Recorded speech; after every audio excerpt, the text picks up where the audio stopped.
Okay, it's time now to take a look at what's grabbing headlines in the international papers. Good day again, Florence. Hi, Eve.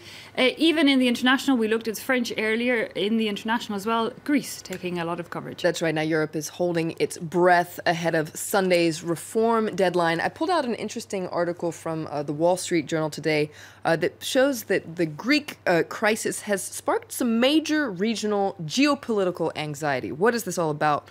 Well, the Wall Street Journal says Greece may not be a major superpower, but given its geographical position, it's really at the center of a lot of Europe's geopolitical disputes, whether it's relations with Russia or even the ongoing migrant crisis in the Mediterranean. And their fears that Greece's financial troubles could spark some sort of a domino effect that would mean that all this would spill into Europe's turbulent military and security landscapes and would really cause a ripple effect that would go to the Balkans and even into Turkey.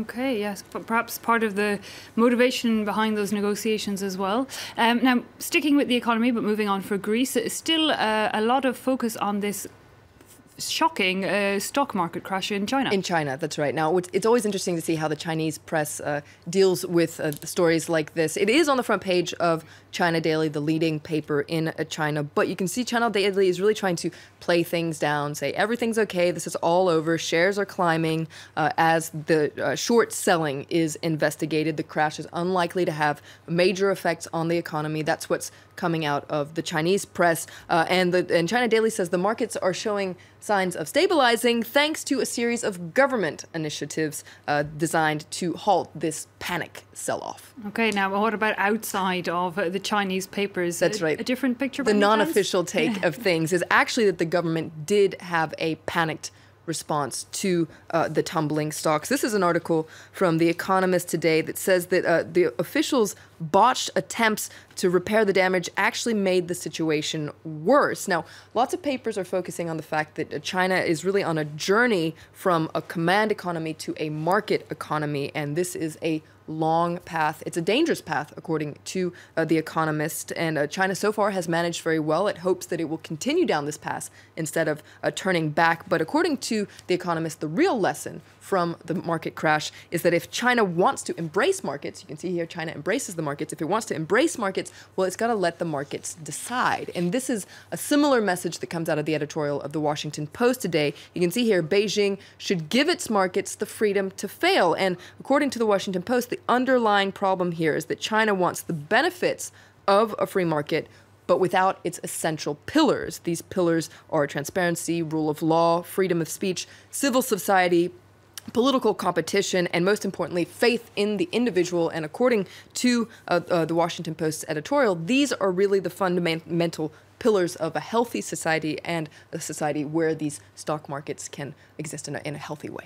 Okay, interesting one. Well, let's move stateside now, Florence. Lots of focus, I imagine, on not the raising but the lowering of that flag in South Carolina. That's right. Now, this is the Confederate flag. Of course, it's going to be removed from the South Carolina Statehouse in the state capital of Columbia. It will be taken to a museum where it will be displayed with other Civil War relics. Now, this, of course, comes in the wake of the deadly shooting in a church in South Carolina. So I pulled out an article from the Post and Courier. This is the leading paper in Charleston, South Carolina, that was covering the deadly shooting on that black church. And it reports about the very emotional ceremony yesterday where the governor of South Carolina, Nikki Haley, she signed that bill into legislation. She used 13 pens, according to the Post and Courier, 9 for the families of the victims of the church shooting. Now, what's interesting is the House Speaker, John Boehner, at a national level, has called for a national debate about the Confederate flag, but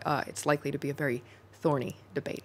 And I believe even there's now debates over the flag is often on some of the driving license, and that's also started whether or not they should stay there. This symbol, the Confederate flag, a lot of people see it as racist. However, for some Southerners, it's really a symbol of their pride, Southern pride. Southern pride, absolutely, and it really depends on generations as well. For older generations, it had a different symbol from the newer generations. It also, interestingly, has been often a symbol of country music, and there's a very interesting article on the website of ABC News today, where it talks about how once upon a time the Confederate flag was featured in merchandise, lyrics, and concerts, etc. But these days, many country musicians, especially younger country musicians, are distancing themselves from the rebel banner. But they're doing so quite discreetly because they don't want to cause a major debate. But the article points out that for many artists, especially younger ones, the Confederate flag just doesn't mean what it used to. And so since they don't want to alienate their flags, they're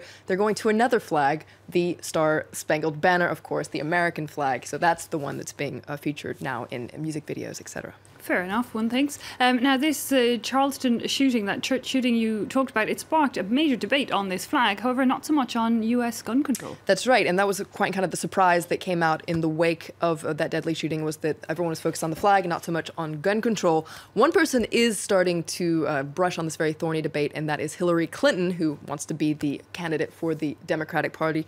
This is an article, a very interesting article in the Washington Post that said that she is now addressing the issue in her speeches. Very thorny issue. She says that not only does she wants to spark a debate, she wants to take on the NRA. And this is a big shift in presidential politics. No, and that's often a debate in these presidential elections, a very, very big one. It divides quite a lot of society in America. But also, we'll know we're going to have to leave it there. Thanks indeed for that. Time now for a quick break, but in the next half hour still to come, Focus Report, which shows an artistic and highly symbolic display in Bosnia, where 100,000 artificial bones have been installed at the Srebrenica Memorial, 20 years after the massacre there.